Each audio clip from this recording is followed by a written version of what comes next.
Hey guys, I'm Kate. Today I wanted to talk about owning books, and also if there's a distinction between owning books and hoarding them, because I am rearranging my books. I got all new bookshelves, I'm unboxing things, and there are so many books. I have so many books.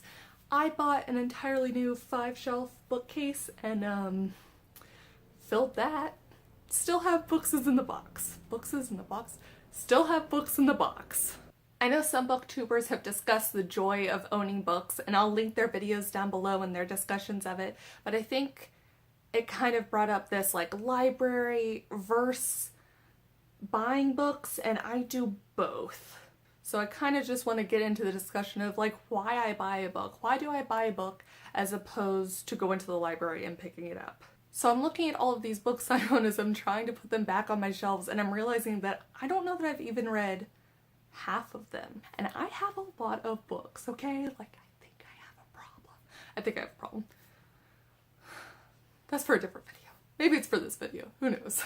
So conservatively, I have like 700 books, and I guess I've probably only read like 350 of them, which leads me to why did I buy the other 350 books? So one of the main reasons you buy anything is to use it. And the fact that I've bought 350 books that I haven't used, I haven't read, is like astounding. Like, why did I buy them in the first place? So then it comes down to, if I'm going to buy the book and only read it once, why would I do that over just getting it from the library? And I live in a smallish town, and I know not all of the books that I have are available at the library. So that's definitely one of the reasons you would buy a book as opposed to getting it at the library. So realistically, I'd hope that in buying the book, I'd reuse it. I'd revisit it once a year, maybe once every couple of years, reread it, get joy out of it, whatever. But if I'm not doing that, then is the purchase a waste? You know, because I don't buy movies unless I plan to rewatch them. I rent them, or I go to Redbox and get them. If I'm going to watch it more than once, I'll buy it, sure, but if I'm only going to watch it once, rent that shit. So then why buy books? Why buy books?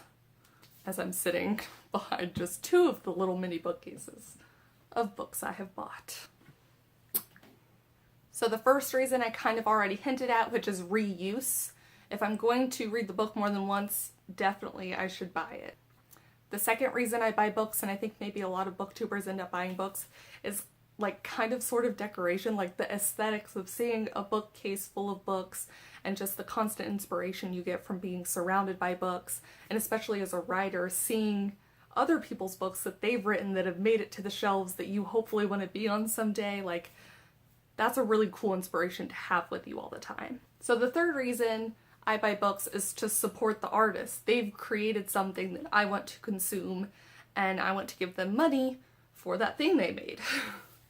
An addendum to that is that a lot of the times I buy my books from half-price books, or I buy them from secondhand stores, and I know that that money doesn't go to the artist. It doesn't go to the writer. There's several book series where I bought the first book and then bought all the subsequent books after that. Like, I did that with... Do I have it up here? I did that with Marissa Meyer's Lunar Chronicles series. I bought Cinder at half-price books, and then I bought all the other books as soon as they came out from Barnes & Noble or Amazon. So in some ways it's kind of like testing the waters, and then I do give the money to the artist. But it's kind of, I don't know, that's like maybe that's another conversation for another day.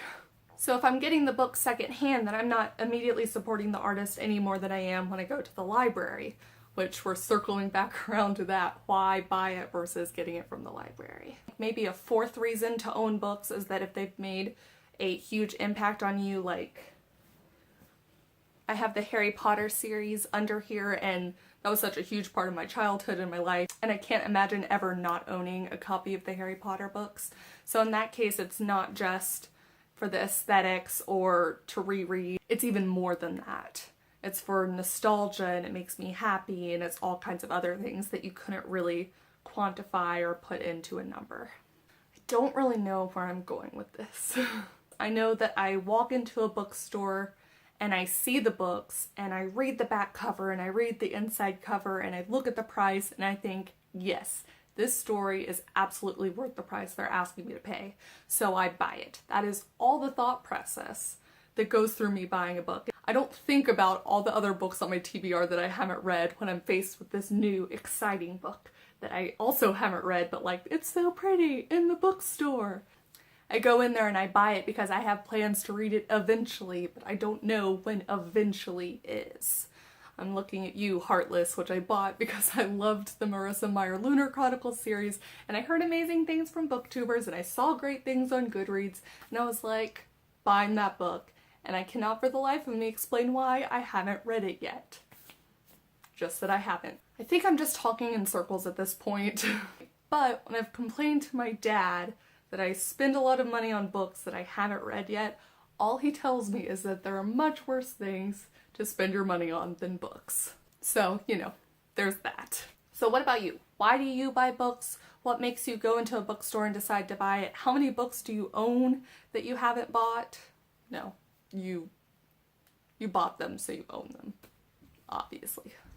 How many books do you own that you haven't read? And how often do you go to the library versus buying a book?